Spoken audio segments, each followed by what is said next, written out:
Good afternoon all of you. स्वागत है आप सभी का सफल एकेडमी के इस ऑनलाइन प्लेटफॉर्म पर। हम डिस्कस कर रहे हैं पॉलिटी के एमसीक्यू। तो पिछली क्लास में हमने 40 क्वेश्चन पार्लियामेंट टॉपिक से हमने डिस्कस किए थे। ठीक है, आज हम उसके आगे के क्वेश्चन डिस्कस करेंगे जो आपके अलग अलग एग्जाम में पूछे गए हैं। तो बिना कुछ देरी किए शुरू करते हैं। देखिए 41 क्वेश्चन क्या कह रहा है, कौन सा अनुच्छेद संसद को राज्य सूची के विषय पर कानून बनाने का अधिकार देता है। राज्य सूची पर कानून बनाने का अधिकार देता है।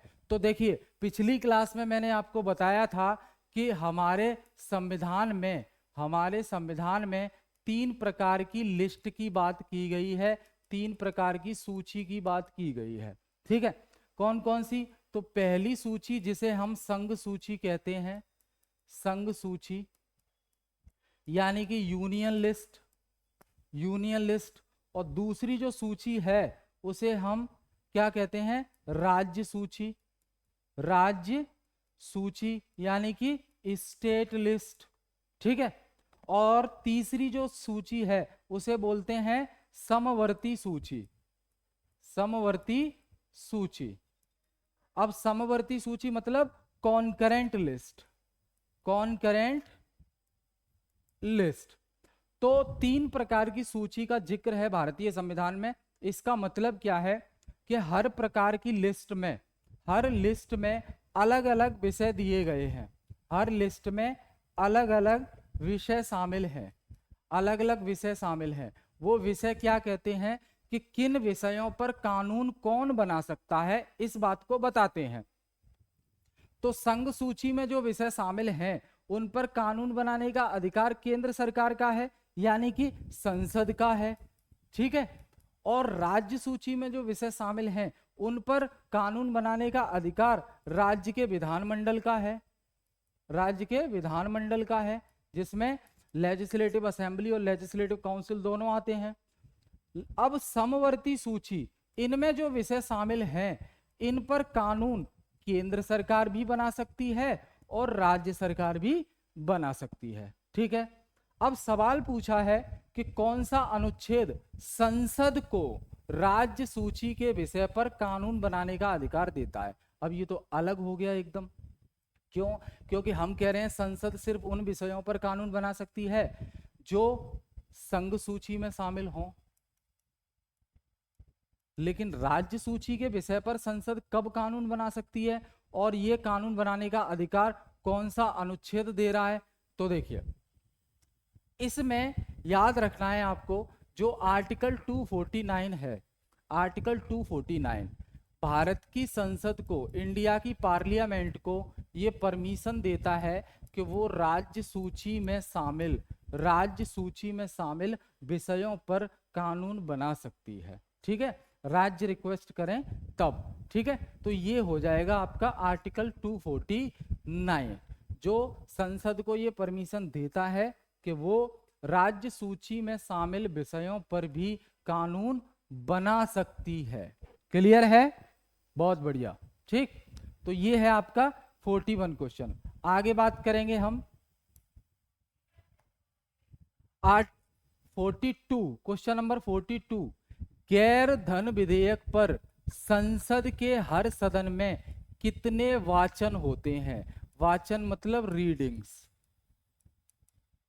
कितनी रीडिंग्स होती हैं, यानी कि how many readings are there in each house of parliament on a non money bill. ऐसा बिल जो कि मनी बिल नहीं है, तो उसकी जो प्रोसीडिंग्स है, जो पार्लियामेंट में बिल लाना है, उसको कितनी बार रीड किया जाता है, ये कितनी स्टेप का ये प्रोसेस होता है। तो ध्यान रखना, इसमें आपको जो गैर धन विधेयक हैं संसद के हर सदन में कितने वाचन होते हैं, इसके कितने वाचन होते हैं? तो 1, एक रीडिंग होगी। ठीक है, और उसको लाया जाएगा। मनी बिल को थोड़ा सा सीरियस हो जाता है, जो टैक्स, फाइनेंस और पैसे से संबंधित है। क्लियर है? आगे अभी क्वेश्चन आएगा, मनी बिल से रिलेटेड भी क्वेश्चन आएगा, तो हम डिस्कस करेंगे उसको। 43 1 वर्ष तक राजस्व एकत्रित करने का प्रस्ताव सरकार किस विधेयक द्वारा करती है? मतलब सरकार 1 साल तक रेवेन्यू जो है कलेक्ट करने का जो अधिकार है वो किस बिल के माध्यम से संसद में पास करवाती है? Through which bill does the government propose to collect revenue for 1 year? आपको पता है सरकार जो है खर्च भी करती है आपके लिए, और सरकार के पास आय भी होती है ना? आय भी होती है। तो आय कहां से होती है? टैक्स के माध्यम से होती है, और नॉन टैक्स चीजें होती हैं जो टैक्स नहीं होती, नॉन टैक्स चीजें होती हैं, जैसे कि पेनल्टी वगैरह लगाना, ये सारी चीजें। तो ये सब सरकार के पास रिसिप्ट के एक जरिया है जिनके माध्यम से सरकार के पास पैसा आता है। फिर उसी पैसे को सरकार खर्च करती है आप लोगों के लिए, विकास हेतु कार्य करने के लिए। तो 1 साल तक के लिए राजस्व इकट्ठा करने के लिए ये प्रस्ताव सरकार किस विधेयक के माध्यम से लाती है? तो फाइनेंस बिल के माध्यम से लाती है।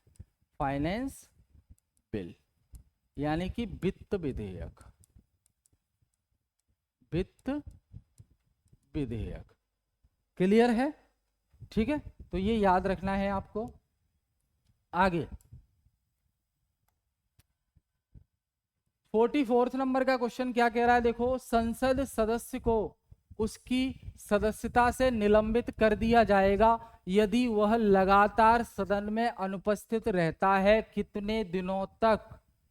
कितने दिनों तक? देखिए, पार्लियामेंट जो हम देखते हैं,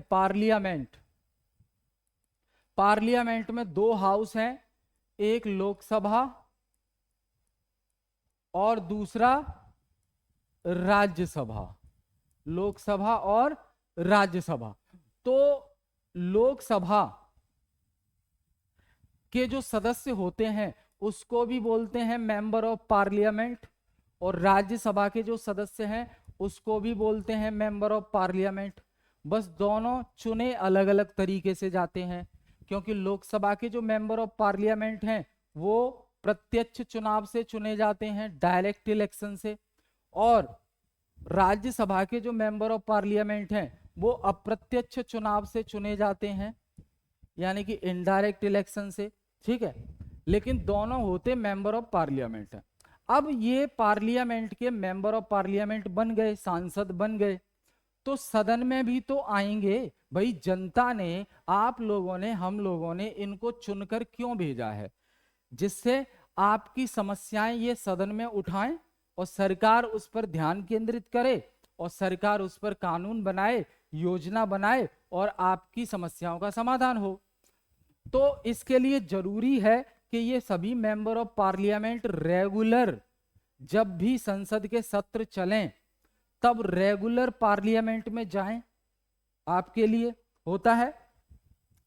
आपसे पूछा गया है कि अगर ये नहीं जाते हैं तो कितने दिनों तक लगातार ये नहीं जाते हैं तो इनकी जो मेंबरशिप है वो चली जाएगी, इनकी सदस्यता निलंबित हो जाएगी।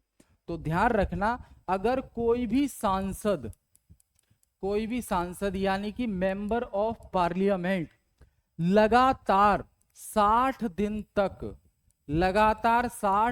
तक अगर एब्सेंट रहता है, हाउस में एब्सेंट रहता है, तो लोकसभा या राज्यसभा जिसका भी मेंबर ऑफ पार्लियामेंट हो उसकी सदस्यता चली जाएगी। तो आंसर याद रखेंगे 60 दिन। ठीक है, 60 दिन, लगातार 60 दिन तक अगर एब्सेंट होते हो हाउस में तो आपकी मेंबरशिप चली जाएगी। क्लियर? बहुत बढ़िया। आगे 45 नंबर, लोकसभा अध्यक्ष के मताधिकार को क्या कहा जाता है? What is the voting right of the speaker of the Lok Sabha called? क्या कहा जाता है? निर्णायक मत, ध्वनि मत, प्रत्यक्ष मत, अप्रत्यक्ष मत। तो देखो, लोकसभा का जो अध्यक्ष का मत है उसे हम निर्णायक मत कहते हैं, यानी कि डिसाइडिंग वोट कहते हैं। कैसे? मान लीजिए कोई बिल पास होने के लिए आया है, कोई विधेयक पास होने के लिए आया है लोकसभा में, ठीक है। अब लोकसभा के जो सदस्य हैं, मान लो 100 लोगों ने, जैसे 543 हैं टोटल, 543 हैं, तो इसमें से जो है 255 लोगों ने यस कर दिया कि हाँ ठीक है, और 255 लोगों ने, यानी कि इसको ऐसे समझो आप, सिंपल कर लेते हैं, जैसे कि 100 लोग हैं, ठीक, 100 में से 49 ने कह दिया यस, इस बिल को पास कर देते हैं, 49 ने कह दिया नहीं, इस बिल को पास नहीं करते।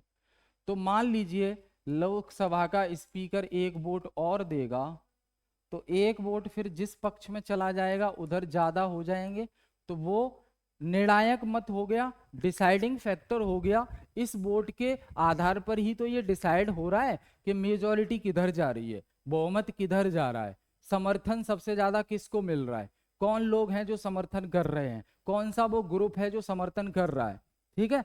तो इसको डिसाइडिंग वोट बोलते हैं, यानी कि निर्णायक मत। लोकसभा का स्पीकर हर बिल पर वोट देगा तो वो डिसाइडिंग वोट कहलाएगा। यस के सपोर्ट में दे सकता है और नो के सपोर्ट में भी दे सकता है, जिसके में भी सपोर्ट में दे तो वो निर्णायक मत माना जाएगा, निर्णय उसी तरफ चला जाएगा। इसका कहने का मतलब ये है, ठीक है, क्लियर है। और लोकसभा के अध्यक्ष को जो है वोट देने का अधिकार तो होता ही है, मानते हो ना इस बात को, क्लियर, पता है ना ये चीज। तो लोकसभा का जो स्पीकर है, लोकसभा का जो अध्यक्ष है, उसको वोट देने का अधिकार होता है। क्यों? Because Lok Sabha speaker is a member of the Lok Sabha already. भाई 543 जो सदस्य होते हैं लोकसभा में, इन्हीं 543 में से एक होता है स्पीकर, तो वो भी तो चुनाव जीतकर आया है ना, तो he is also a member of the house, member of the lower house, that means Lok Sabha. तो लोकसभा का सदस्य हुआ, और जो लोकसभा के सदस्य होंगे उनको वोट देने का अधिकार तो होता ही है। ये मैं क्यों बता रहा हूं आपको, क्योंकि जब हमने राज्यसभा पढ़ा तो राज्यसभा का जो चेयरमैन होता है, यानी कि राज्यसभा का जो अध्यक्ष या सभापति होता है, उसको नॉर्मल स्थिति में वोट देने का अधिकार नहीं होता, नॉर्मल स्थिति में वोट देने का अधिकार नहीं होता। क्यों? तो जवाब है इसका, because vice president of India is a ex officio chairman of Rajya Sabha. जो भारत का उपराष्ट्रपति होता है वही राज्यसभा का चेयरमैन कहलाता है। तो भैया जगदीप धनखड़ अभी वाइस प्रेसिडेंट हैं, जगदीप धनखड़ अभी वाइस प्रेसिडेंट हैं। तो जगदीप धनखड़ का चुनाव एक उपराष्ट्रपति के रूप में हुआ है, न कि राज्यसभा के मेंबर के रूप में, है ना। तो जगदीप धनखड़ वाइस प्रेसिडेंट बनते ही राज्यसभा के चेयरमैन का पद संभाल लेते हैं। तो वो राज्यसभा के सदस्य थोड़ी ना हुए, राज्यसभा के तो सदस्य वो हैं जो ये 245 हैं। क्या वाइस प्रेसिडेंट इन 245 में से एक है क्या? नहीं है। तो vice president is not a member of the upper house, that means vice president of India is not a member of any house even. तो इसलिए राज्यसभा में नॉर्मल स्थिति में वोट देने का अधिकार नहीं होता। लेकिन जब टाई हो जाए, मैच फंस जाए कि 50 लोग, आधे लोग इसको सपोर्ट कर रहे हैं यस को, आधे लोग नो को, तो लास्ट में ऐसी सिचुएशन में राज्यसभा का जो चेयरमैन है, दैट मीन्स वाइस प्रेसिडेंट, तो उसको अपना एक वोट इस्तेमाल करने का अधिकार होता है। लेकिन लोकसभा का स्पीकर तो हर एक में वोट कर सकता है, क्योंकि वो लोकसभा का मेंबर भी होता है। राज्यसभा का जो अध्यक्ष है वो नॉर्मल स्थिति में वोट नहीं करता, लेकिन जब टाई हो जाए, बराबर का पंगा हो जाए, तो ऐसी स्थिति में डिसाइडिंग फैक्टर के रूप में वो अपने वोट का इस्तेमाल करेगा। क्यों? क्योंकि नॉर्मल सिचुएशन में वो इसलिए नहीं करता because he is not a member of the Rajya Sabha. वो तो वाइस प्रेसिडेंट के रूप में चुना गया था, उसे एक्स ऑफिसियो चेयरमैन बना दिया राज्यसभा का। ठीक है जी, बहुत बढ़िया। आगे बात करें 46 लोकसभा अध्यक्ष के वेतन और भत्ते कौन निर्धारित करता है? Who determine the salary and allowances of the speaker of the Lok Sabha? Option आपके सामने है, राष्ट्रपति, वेतन आयोग यानी कि पे कमीशन, और कैबिनेट या संसद। 4 ऑप्शन है। सवाल सिंपल है, सीधा पूछा गया है कि जो लोकसभा होती है उसके स्पीकर होते हैं, इनकी जो सैलरी है और जो अन्य बेनिफिट इनको दिए जाते हैं वो कितने दिए जाएंगे, कितनी सैलरी होगी, क्या बेनिफिट होंगे, क्या अलाउंसेस होंगे, ये कौन डिसाइड करता है कि कितना दिया जाएगा? बताओ। तो राष्ट्रपति, वेतन आयोग, कैबिनेट, संसद। तो भैया याद रखना पार्लियामेंट डिसाइड करती है। कौन? पार्लियामेंट डिसाइड करती है। पार्लियामेंट में ही फैसले लिए जाते हैं मेजॉरिटी के साथ, वही डिसाइड करेगी किसको कितनी तनख्वाह देनी है, सैलरी देनी है।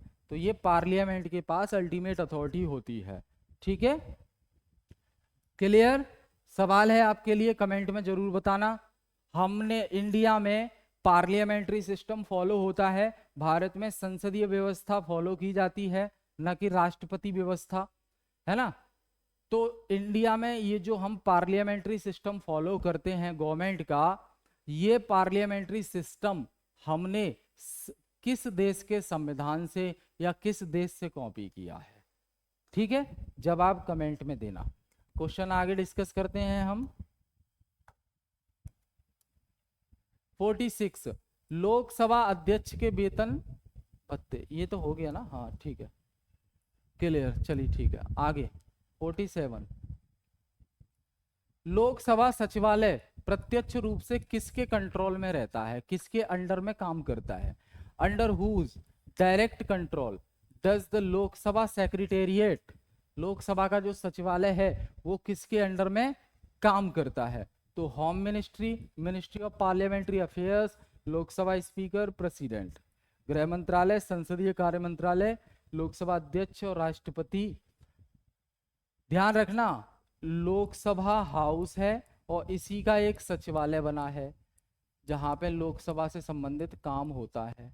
ठीक है, तो लोकसभा जो सचिवालय है वो किसके अधीन काम करता है, वो कौन डायरेक्ट करता है उसको, कौन निर्देश देता है, और जो सचिवालय किसको रिपोर्टिंग करता है? तो ध्यान रखना जो लोकसभा का अध्यक्ष होता है उसी के अंडर में ये लोकसभा सचिवालय काम करता है। क्लियर? आगे बात करेंगे 48 लोकसभा का प्रथम अध्यक्ष, फैक्चुअल क्वेश्चन है, एसएससी में पूछा गया था, फैक्चुअल क्वेश्चन है, याद रखेंगे। और आपका जो ये पिछला वाला एसएससी जीडी हुआ था इसमें भी आया था और आर्मी वाले पेपर में भी आया था। तो लोकसभा का प्रथम अध्यक्ष फैक्चुअल है, स्टैटिक जी के आप इसको बोल सकते हैं। तो लोकसभा का प्रथम अध्यक्ष कौन था, यानी कि who was the first speaker of Lok Sabha? तो जीवी मावलंकर, सर्वपल्ली राधाकृष्णन, एम.ए. अयंगर और डॉक्टर पी.वी. चरियन। ठीक है, तो आंसर इसका हो जाएगा जीवी मावलंकर, ये लोकसभा के प्रथम अध्यक्ष थे। सर्वपल्ली राधाकृष्णन की हम बात करें तो ये राज्यसभा के पहले सभापति, राज्यसभा के प्रथम सभापति सर्वपल्ली राधाकृष्णन। ठीक है, क्योंकि पहले उपराष्ट्रपति थे, तो उपराष्ट्रपति जो होता है वही राज्यसभा का सभापति होता है, तो ये हो जाएंगे। ठीक है, याद रखेंगे आप। आगे 49 निम्नलिखित में से लोकसभा की प्रथम महिला अध्यक्ष, प्रथम वाला सवाल पूछा जाता है, ये भी स्टैटिक सवाल है। ठीक है, तो आपको बताना है, ये एयरफोर्स वाले एग्जाम में आया था, आपको बताना है निम्नलिखित में से लोकसभा की प्रथम महिला अध्यक्ष कौन है? मीरा कुमार, सोनिया गांधी, सुषमा स्वराज और जो है मार्गरेट एल्वा। तो लोकसभा का जो स्पीकर है उसमें फर्स्ट फीमेल कौन बनी थी? फर्स्ट फीमेल स्पीकर कौन बनी थी? तो मीरा कुमार, सोनिया गांधी, सुषमा स्वराज और मार्गरेट एल्वा। तो ये मीरा कुमार आंसर हो जाएगा। ये सेंट्रल लेवल पर कांग्रेस पार्टी की सरकार थी, यूपीए की सरकार थी, जो अब इंडिया गठबंधन हो गया है। तो उनकी तरफ उनकी सरकार जो थी, तो उसमें पहली बार मीरा कुमार को लोकसभा अध्यक्ष बनाया गया था। मीरा कुमार को लोकसभा अध्यक्ष बनाया गया था। बाकी सोनिया गांधी तो ये तो मेंबर ऑफ पार्लियामेंट ही रही हैं। सुषमा स्वराज ये विदेश मंत्री रही हैं, लास्ट विदेश मंत्री 2014 वाली जो सरकार थी उसमें फॉरेन मिनिस्टर रह चुकी हैं। ठीक है, सुषमा स्वराज। अभी इनकी जो लड़की है बांसुरी स्वराज, इनकी लड़की है बांसुरी स्वराज, वो भी अभी मेंबर ऑफ पार्लियामेंट है दिल्ली से। समझ गए? ठीक है, तो मीरा कुमार का नाम याद रखना है आपको। ये देखिए सफल एकेडमी, हमारे यहाँ कोचिंग अवेलेबल है आर्मी, नेवी, एयरफोर्स, डिफेंस की। ठीक है, और हमारा रिकॉर्ड रहा है कि हम अभी तक 3500 से ज्यादा सिलेक्शन डिफेंस सेक्टर में दे चुके हैं। इवन इसके अलावा हमारे और कोर्सेज चल रहे हैं, जैसे कि एसएससी भी चल रहा है। ठीक है, तो हम ओनली डिफेंस में 3500 से ज्यादा सिलेक्शन हम दे चुके हैं। तो आर्मी, नेवी, एयरफोर्स तीनों सेनाओं में से किसी की भी तैयारी करने के इच्छुक हों तो दिए गए नंबर पर आप कांटेक्ट कर सकते हैं और सेंटर विजिट भी कर सकते हैं। द्वारिका मोड़ दिल्ली में सेंटर है, पिलर नंबर 773 के सामने। ठीक है, विजिट कर सकते हैं। और हमारा जो यूएसपी है वो ये है कि we are providing a quality education. हमारा फोकस सिलेक्शन पर है, तो इसलिए फुल क्लासेज हैं हमारे यहाँ। सुबह बच्चा आता है, शाम को फ्री होके जाता है। समझ रहे हैं? ऐसा नहीं है कि 1 घंटे का बैच चलाया फ्री हो गए, 2 घंटे का बैच चलाया फ्री हो गए। फुल डे क्लासेज है। सुबह आइए टाइम से और बारी बारी से अलग अलग सब्जेक्ट की प्रॉपर क्लासेस चलेंगी और टेस्ट रेगुलर है। ठीक है, क्लियर? ये देखिए क्या है इस बैच में, तो एक्सपर्ट के द्वारा चीजें कराई जाएंगी। जो जिस सब्जेक्ट के एक्सपर्ट हैं वही आपको पढ़ाएंगे, उन्हीं का जो है और मार्गदर्शन में आपकी क्लासेस चलेंगी।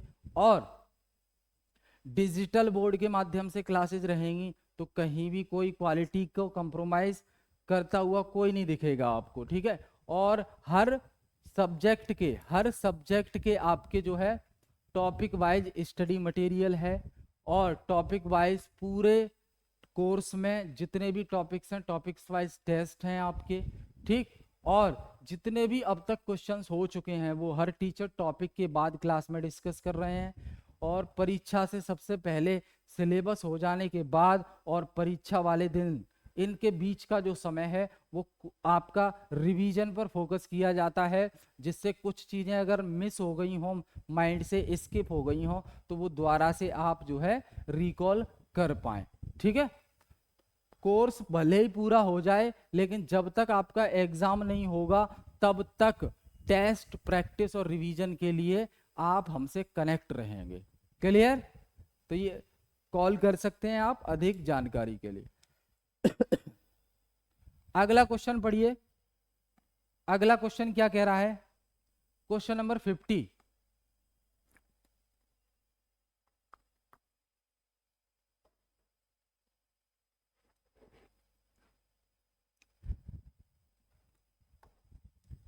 जनता का सदन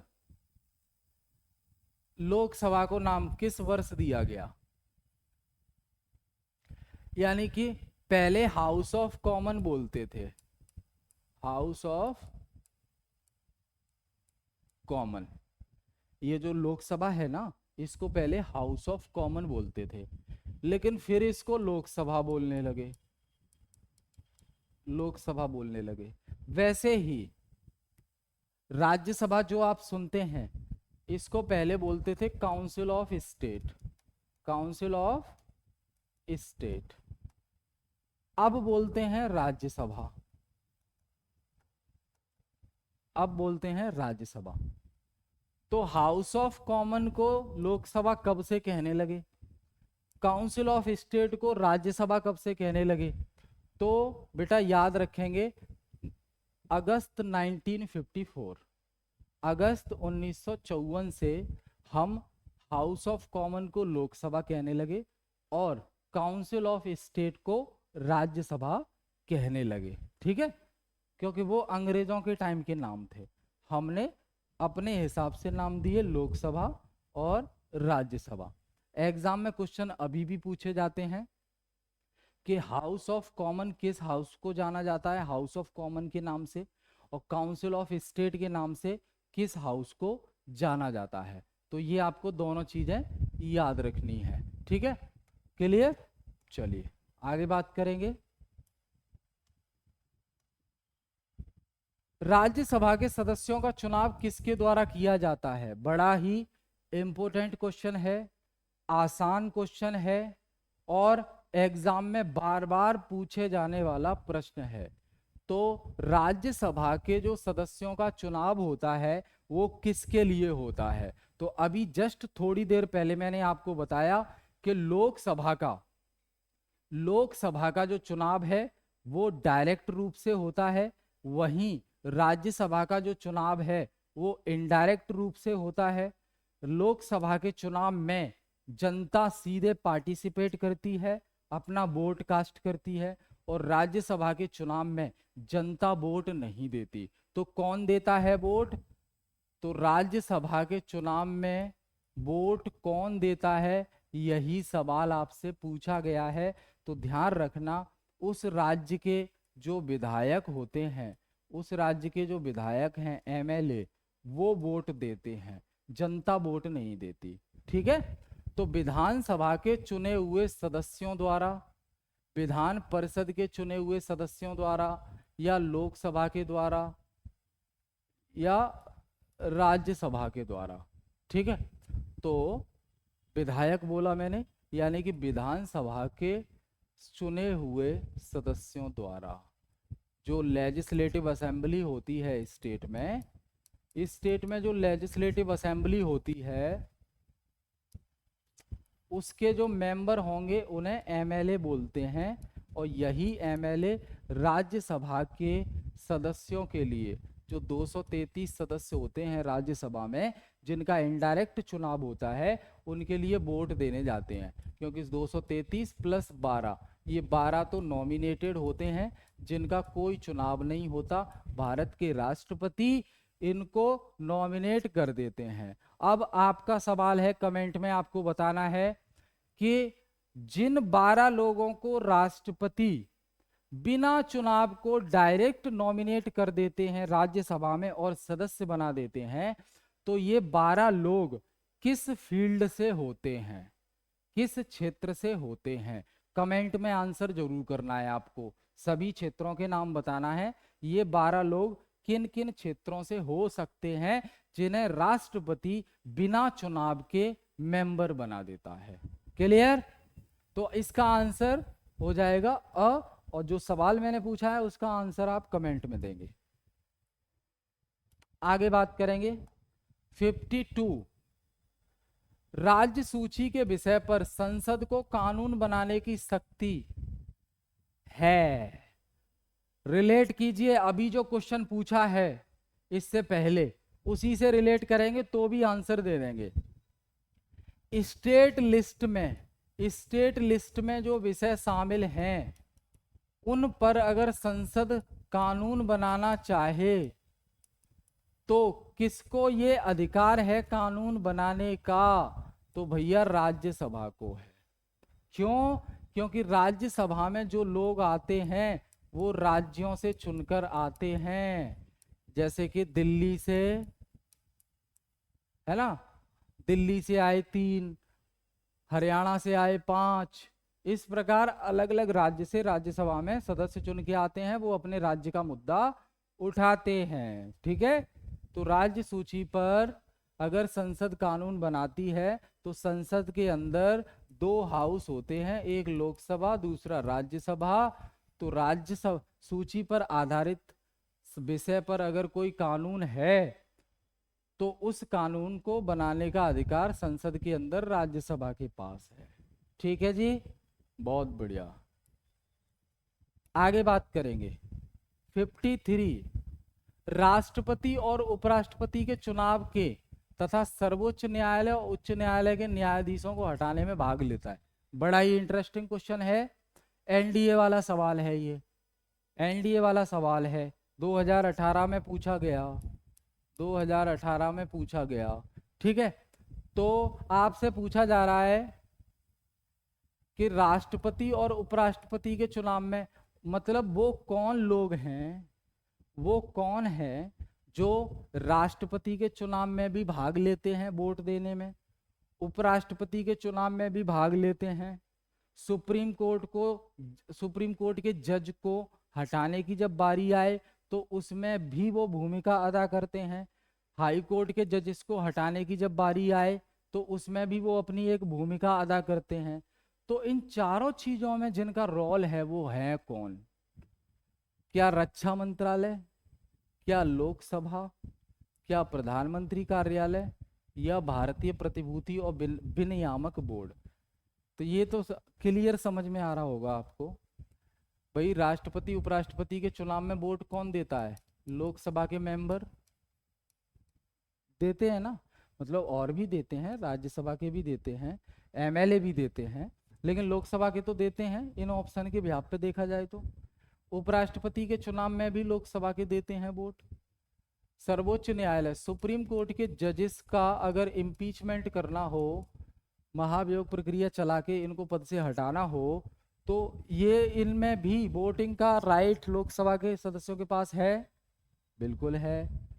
हाई कोर्ट के जजेस को हटाने का लोकसभा के पास है, तो आंसर हो जाएगा लोकसभा। ठीक है, तो लोकसभा के सदस्य राष्ट्रपति के चुनाव में भी वोट देते हैं, उपराष्ट्रपति के चुनाव में भी वोट देते हैं, सुप्रीम कोर्ट के जजेस के ऊपर महाभियोग प्रक्रिया के द्वारा उनको हटाया जाने की जो प्रक्रिया है उसमें भी हिस्सा लेते हैं, और हाई कोर्ट के जजेस को हटाने की प्रक्रिया में भी हिस्सा लेते हैं। क्लियर? लोकसभा आंसर हो जाएगा। बहुत बढ़िया भाई। सेशन अगर पसंद आए तो शेयर कर दिया करें आप लोग, जिससे और बच्चे भी कनेक्ट हों और इसका बेनिफिट उनको भी पहुंचे। ठीक है, भारत के नियंत्रक और महालेखा परीक्षक की रिपोर्ट की समीक्षा करने वाली संसदीय समिति क्या है?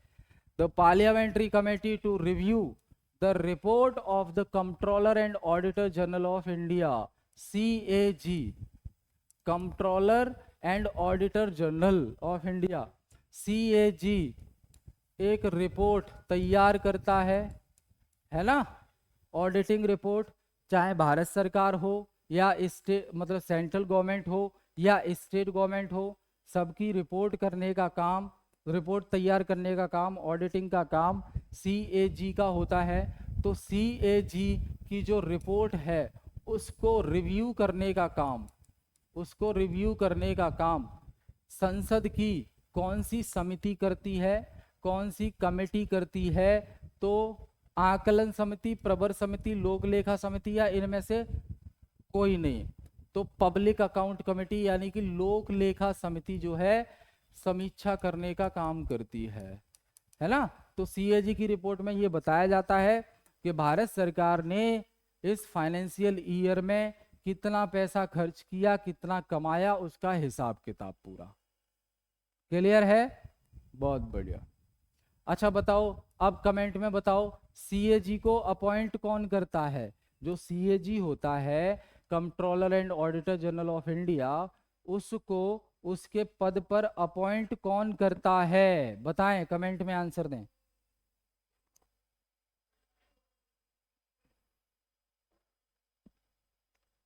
ठीक है, आंसर जरूर दें। आगे बात करेंगे 55। जब किसी संसदीय सदस्य द्वारा यह महसूस किया जाता है कि किसी मंत्री द्वारा सदन को गलत जानकारी दी गई है तो सदस्य द्वारा कौन सा प्रस्ताव लाया जाता है?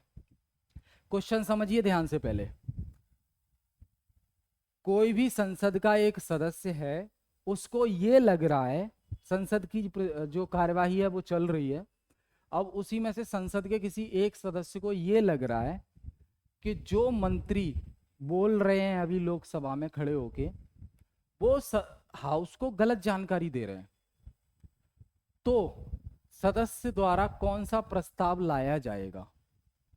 अविश्वास प्रस्ताव यानी कि no confidence motion, censor motion, privileges motion यानी कि विशेषाधिकार, या कटौती प्रस्ताव यानी कि कट मोशन। तो इसे बोलेंगे बेटा विशेषाधिकार। क्या? प्रिविलेजेस मोशन, विशेषाधिकार। संसद की कार्यवाही चल रही है, संसद में कोई मंत्री खड़े होके कुछ बोल रहे हैं जो उनका मुद्दा है, उससे रिलेटेड जानकारी दे रहे हैं। अब वहीं एक व्यक्ति बैठा है साथ में, उसको ये लग रहा है मंत्री जी जो जानकारी दे रहे हैं वो गलत है, सही नहीं है, गलत फैक्ट है ये, ठीक है। तो उनके खिलाफ वो कौन सा प्रस्ताव लाएगा? तो वो विशेषाधिकार प्रस्ताव लाएगा, जिसमें फिर वो जवाब देंगे, ठीक है, याद रखेंगे। ये सिचुएशन समझनी है। आगे 56। वह व्यक्ति, समझिए, वह व्यक्ति जो राज्यसभा में मत दे सकता है, मत मतलब वोट, वोट दे सकता है और लोकसभा तथा राज्यसभा में बोल सकता है, वह कौन है? The person who can vote in the Rajya Sabha and speak in the Lok Sabha and Rajya Sabha both. तो वो पर्सन कौन सा है? क्या राज्यसभा का उपाध्यक्ष है? क्या राज्यसभा में सदन का नेता है? House of the leader of the house. क्या राज्यसभा में मनोनीत सदस्य हैं, अपॉइंटेड मेंबर? वे मंत्री जो राज्यसभा के सदस्य हैं, कौन है वो पर्सन? तो ध्यान रखना, वो व्यक्ति जो राज्यसभा में वोट भी दे सकता है और राज्यसभा में, लोकसभा में बोल भी सकता है, उसे बोलते हैं मंत्री जो राज्यसभा के सदस्य हैं, वो ऐसा कर सकते हैं। तो राज्यसभा में वोट भी दे सकता है वो, क्योंकि राज्यसभा का सदस्य है, और लोकसभा तथा राज्यसभा में भी बोल सकता है क्योंकि वो राज्यसभा के सदस्य हैं और मंत्री है। ठीक है, क्लियर है? बहुत बढ़िया। राज्यसभा, इसमें चेयरमैन तो हो गया, कौन? वाइस प्रेसिडेंट ही चेयरमैन होता है। इसके अलावा डेप्यूटी चेयरमैन भी होता है राज्यसभा में, डेप्यूटी चेयरमैन यानी कि उपाध्यक्ष।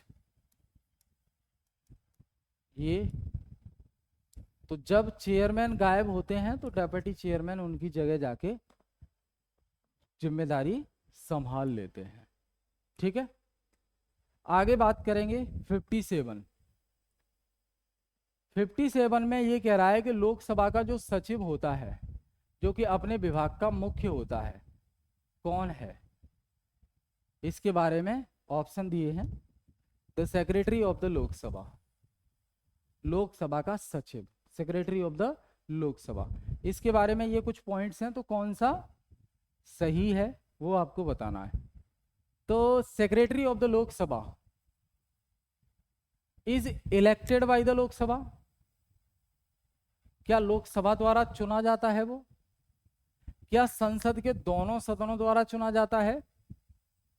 क्या लोकसभा के अध्यक्ष के द्वारा नियुक्त किया जाता है उसको, या राष्ट्रपति द्वारा नियुक्त किया जाता है? देखिए, जो लोकसभा है उसमें एक सचिव होगा, सेक्रेटरी, जो कि उस विभाग का मुख्य अधिकारी होता है, हेड होता है। सवाल ये पूछ रहे हैं, ये सचिव किसके द्वारा चुना जाता है? क्या लोकसभा के द्वारा, या संसद के दोनों सदनों के द्वारा, यानी कि राज्यसभा लोकसभा बोथ? क्या लोकसभा के अध्यक्ष द्वारा नियुक्त किया जाता है, अपॉइंट किया जाता है? क्या राष्ट्रपति द्वारा अपॉइंट किया जाता है? तो भैया लोकसभा का सचिव है तो लोकसभा के अध्यक्ष के द्वारा ही अपॉइंट किया जाएगा, लोकसभा के अध्यक्ष के द्वारा ही अपॉइंट किया जाएगा। क्लियर है? समझ गए? आगे बात करेंगे। देखिए, कोचिंग अवेलेबल है आपकी। अगर आप द्वारिका मोड़ के आसपास रहते हैं तो द्वारिका मोड़ मेट्रो स्टेशन के सामने ही ऑफलाइन क्लासेस अवेलेबल हैं। अग्निवीर के लिए, आर्मी के लिए, एयरफोर्स के लिए, नेवी के लिए, ये तो डिफेंस का हो गया। और साथ ही साथ डिफेंस में NDA, CDS, assistant commandant, AFCAT air force का, और एसएससी के सभी एग्ज़ाम, चाहे सीएचएसएल हो, एमटीएस हो, और जीडी हो, सीजीएल हो, सीपीओ हो, सभी के लिए कोचिंग अवेलेबल है। पैरामिलिट्री फोर्सेस जैसे कि BSF, CRPF, CISF, ITBP, SSB, इनके लिए, और स्टेट पुलिस, तो सभी के लिए बेटा सेपरेट बैचेस हैं, फुल टाइम बैचेस हैं। एक एक दो दो घंटे की क्लासेस देके घर नहीं भेज देते आपको, ठीक है? तो फॉर्मेलिटी नहीं है, रिजल्ट ओरिएंटेड बैच हैं। आप जिस दिन एडमिशन लेते हैं उस दिन से हमारी जिम्मेदारी होती है कि आप घर पे तभी जाएंगे जब जॉब लेकर जाएंगे, सरकारी जॉब, जिस भी फील्ड में आपका इंटरेस्ट है, ठीक है? सभी की सेपरेट क्लासेस हैं, सुबह आएंगे शाम को फ्री होकर जाएंगे, ठीक है? फुल डे क्लासेस है, अलग अलग सब्जेक्ट की डेली क्लासेस चलेंगी आपकी, मतलब हर सब्जेक्ट डेली मिलेगा आपको। 1.5 घंटे क्लास, फिर 1.5 घंटे क्लास, फिर टेस्ट, फिर क्लास, फिर क्लास, फिर क्लास, इस तरीके से शाम को फ्री होके जाएंगे, ठीक है? अधिक जानकारी के लिए ये नंबर देख पा रहे हैं आप, 9911229049, इस पर कॉल या व्हाट्सएप करके आप जानकारी ले सकते हैं। पास में रहते हैं तो सीधे विजिट कर लीजिए फेस टू फेस, ठीक है? क्लियर? बहुत बढ़िया। आगे 56, 58, संविधान का कौन सा अनुच्छेद धन विधेयक से संबंधित है? मनी बिल, मनी बिल, बताओ भाई। कई बार आ गया, देखो ये मनी बिल जो टर्म है वो कई बार आ गई, तो आपको ये बताना है, पहले आपके लिए सवाल है जिसका आंसर आपको कमेंट में देना है, और सबको देना है। रिक्वेस्ट समझ लीजिए मेरी, सबको देना है जवाब, जिससे आप अपने आप को टेस्ट कर पाए। आप तैयारी कर रहे हैं, क्या वो चीजें याद हैं अभी आपको, या मिस हो गई आपके माइंड से, स्किप हो गई? आपके लिए सवाल ये है कि जो धन विधेयक है, मनी बिल है, वो क्या होता है और ये नॉर्मल बिल से किस प्रकार अलग है? एक ऑर्डिनरी बिल होता है, नॉर्मल बिल, एक है मनी बिल, धन विधेयक। तो धन विधेयक में ऐसा क्या खास होता है जिसकी वजह से इसे धन विधेयक बोलते हैं? ये आपके लिए सवाल है, कमेंट करके जरूर बताना है। अब आते हैं इस सवाल पे, संविधान का कौन सा अनुच्छेद धन विधेयक से संबंधित है? तो संविधान का जो 110 अनुच्छेद है वो धन विधेयक से संबंधित है। आर्टिकल 110 ये कहता है कि कौन सा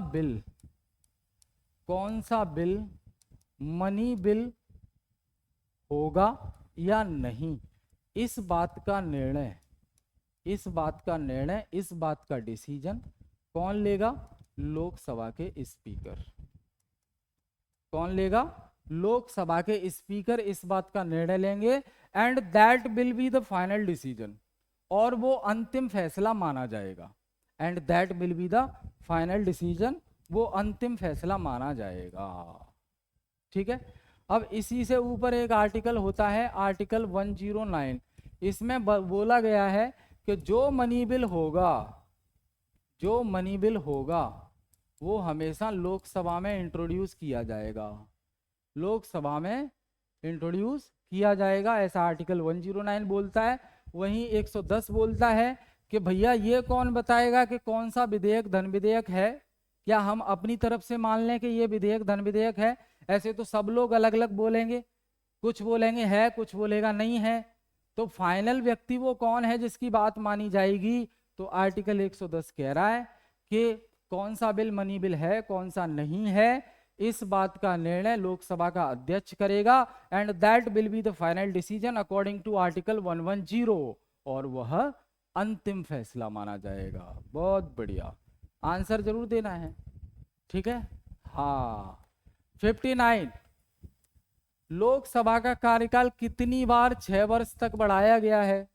we already know that the tenure of Lok Sabha is for 5 years। हालांकि 5 साल से पहले भी लोकसभा डिसॉल्व हो सकती है अगर मेजॉरिटी डाउन हो गई तो, ठीक है। लोकसभा का कार्यकाल पहले भी खत्म किया जा सकता है और लोकसभा के कार्यकाल को इमरजेंसी में बढ़ाया भी जा सकता है। 5 साल के लिए लोकसभा बनती है तो 5 साल बाद तो चुनाव होते ही हैं, लेकिन 5 साल से ज्यादा भी बढ़ाया जा सकता है। तो सवाल आपसे यही पूछा है कि कितनी बार बढ़ा चुके हैं भाई अब तक? तो देखो, लोकसभा का कार्यकाल 1 साल के लिए बढ़ाया गया था, 6 वर्ष किया गया था एक बार, जब 1975 में नेशनल इमरजेंसी लगी। नेशनल इमरजेंसी लगी यानी कि राष्ट्रीय आपातकाल के समय लोकसभा का कार्यकाल 5 साल से बढ़ाकर 6 साल कर दिया गया। सवाल आपके लिए फिर से कि नेशनल इमरजेंसी से रिलेटेड भारतीय संविधान में कौन सा आर्टिकल है? जरूर देंगे आंसर, मैं ऑप्शन भी दे देता हूं, 352, 356, 356 और 360। इनमें से कौन सा आर्टिकल है नेशनल इमरजेंसी से रिलेटेड? इसका आंसर हो जाएगा एक बार, at the time of emergency, national emergency. National emergency के टाइम पे प्रधानमंत्री कौन थे? इंदिरा गांधी, ठीक है जी, बहुत बढ़िया। राष्ट्रपति कौन थे? प्रेसिडेंट कौन थे? फखरुद्दीन अली अहमद। हाल ही में क्या अपडेट है? तो भारत सरकार ने बोला है कि 25 जून को, 1975 में 25 जून के दिन नेशनल इमरजेंसी प्रोक्लेम हुई थी, है ना। तो अभी की जो सरकार है उसने अनाउंस किया है कि अब से 25 जून को हर साल हम संविधान हत्या दिवस मनाएंगे। क्या? संविधान हत्या दिवस, यानी कि इस दिन संविधान की हत्या हो गई। क्योंकि आपको पता है नेशनल इमरजेंसी जब लग जाती है और जब तक नेशनल इमरजेंसी लगी रहेगी तब तक सभी फंडामेंटल राइट्स कैंसिल हो जाते हैं सिवाय राइट टू लाइफ के, है ना, 20-21। तो ये संविधान हत्या दिवस के रूप में 25 जून हम देखेंगे आगे। तो ये हाल ही की सरकार ने अनाउंस किया है। क्लियर है? बहुत बढ़िया, आगे चलें। क्वेश्चन नंबर 60, कौन राज्यसभा को विघटित कर सकता है? जवाब दे दो भाई, फटाफट से जवाब दो। कौन राज्यसभा को विघटित कर सकता है?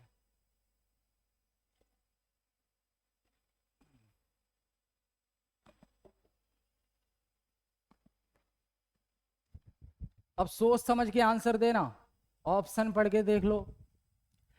सवाल पूछा है राज्यसभा को कौन विघटित कर सकता है, तो राज्यसभा का सभापति कर सकता है क्या? नहीं कर सकता। राष्ट्रपति कर सकता है क्या? नहीं कर सकता। संसद की ज्वाइंट सिटिंग कर सकती है क्या? नहीं कर सकती। इनमें से कोई नहीं, यही हो जाएगा आंसर। अरे भैया, जब पहले से ही पता है Rajya Sabha is a permanent house, Rajya Sabha कभी डिसॉल्व नहीं होती, इसीलिए तो परमानेंट है। और जो चीज डिसॉल्व ही नहीं हो रही है कभी, तो उसे कौन डिसॉल्व करेगा? कोई नहीं करेगा, इनमें से कोई नहीं करेगा। एक्सप्लेनेशन है इसका, राज्यसभा कभी डिसॉल्व नहीं होती। राज्यसभा कभी डिसॉल्व नहीं होती, इसलिए राज्यसभा को परमानेंट हाउस बोलते हैं, स्थायी सदन। अब होता क्या है, हर 2 साल में राज्यसभा के कुल सदस्यों के 1/3 सदस्य रिटायर होते जाते हैं। तो पुराने तो चलते जाएंगे, टाटा बाय बाय, और पुराने लोग चले जाएंगे तो उनकी जो जगह खाली हो जाएगी उस पर नए चुनाव होते रहेंगे हर 2 साल में। तो मुझे बताओ, राज्यसभा कभी एक साथ खाली हुई? अरे नहीं हुई भाई। इसीलिए तो राज्यसभा परमानेंट है, इट्स अ ऑनगोइंग हाउस, कभी भी डिसॉल्व नहीं होगा। तो राज्यसभा को कोई डिसॉल्व नहीं कर सकता क्योंकि होती नहीं। करेंगे क्या?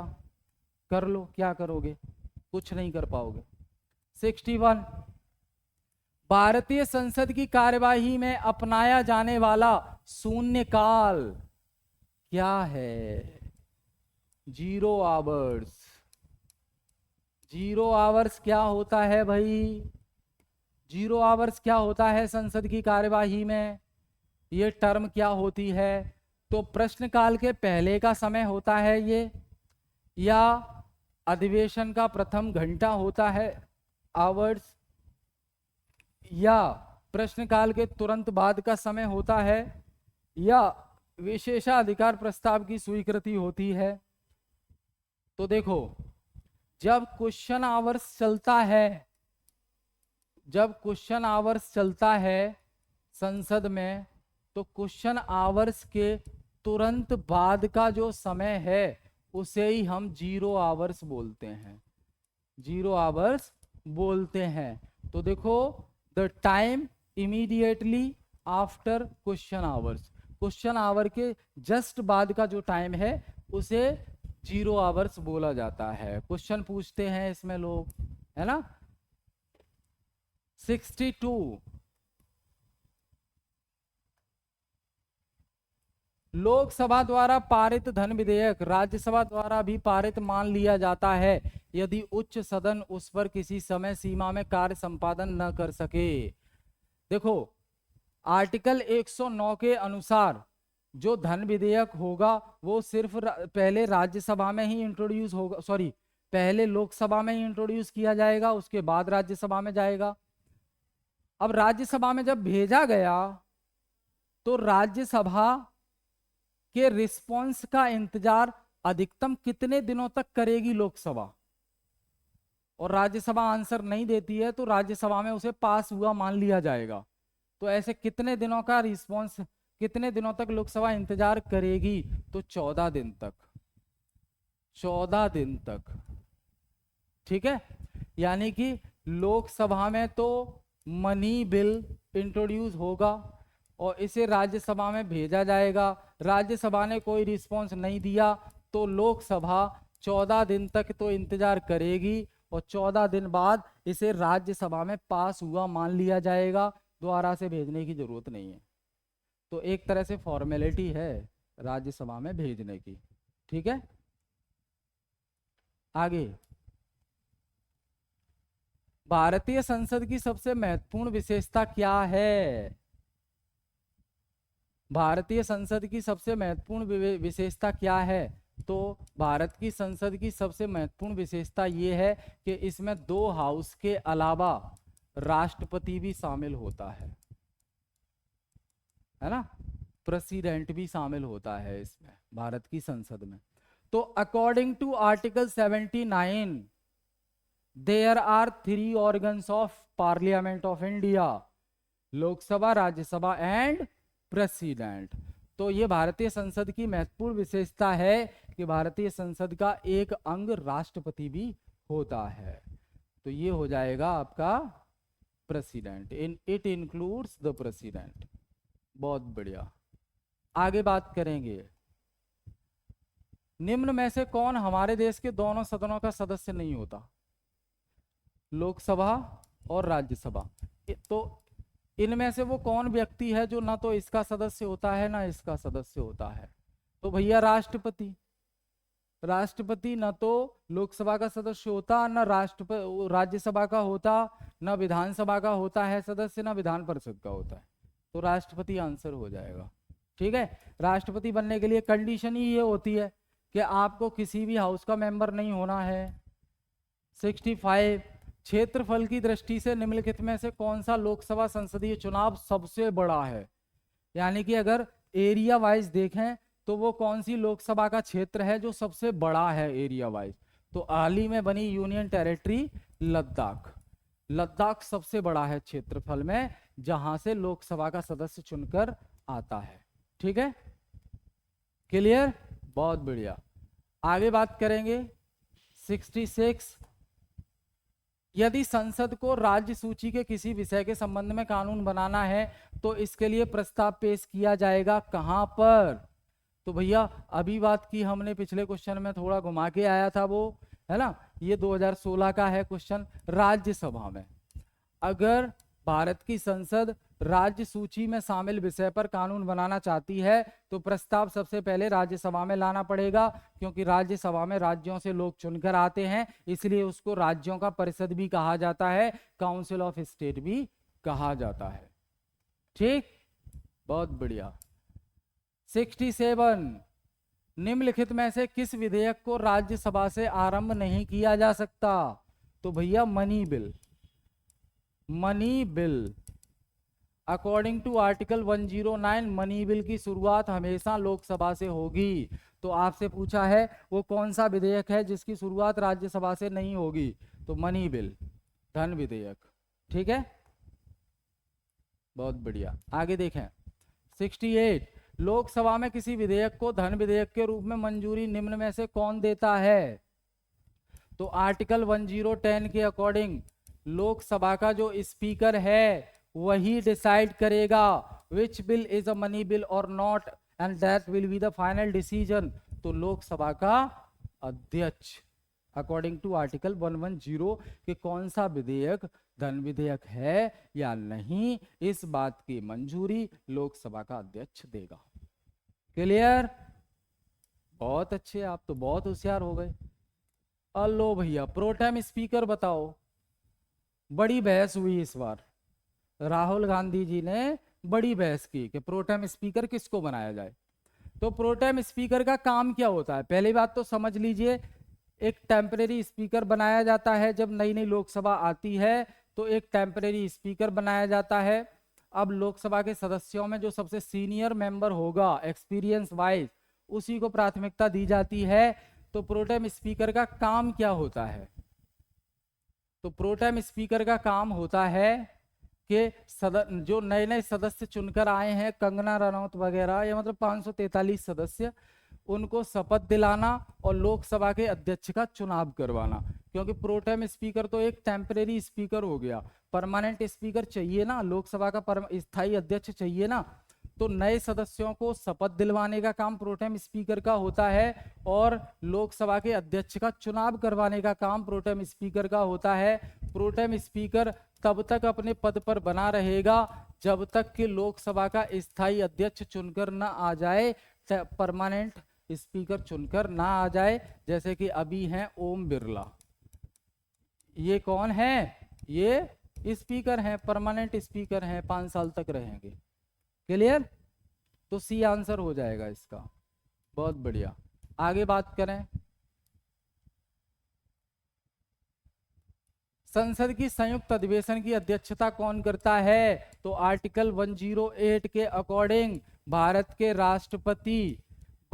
राष्ट्रपति लोकसभा और राज्यसभा में आपस में विवाद की स्थिति में ज्वाइंट सिटिंग को बुला सकते हैं, संयुक्त बैठक बुला सकते हैं। और इस संयुक्त बैठक का अध्यक्ष कौन बनेगा? इस संयुक्त बैठक का अध्यक्ष वही बनेगा बेटा जो लोकसभा का स्पीकर है उस समय, है ना। तो लोकसभा के स्पीकर कौन है? ओम बिरला। बहुत बढ़िया, ठीक है। तो लोकसभा का अध्यक्ष बुलाएगा राष्ट्रपति और उसका अध्यक्ष बनेगा लोकसभा का अध्यक्ष। क्लियर है? क्लास पसंद आए बेटा शेयर जरूर करना है अपने फ्रेंड्स में, अपने सर्किल में, अलग अलग प्लेटफॉर्म पर। कोई भी डाउट है कमेंट करके जरूर पूछना है, जो भी डाउट्स होंगे आपके अगली क्लास में शामिल किए जाएंगे। ठीक है, thank you all of you, जय हिंद।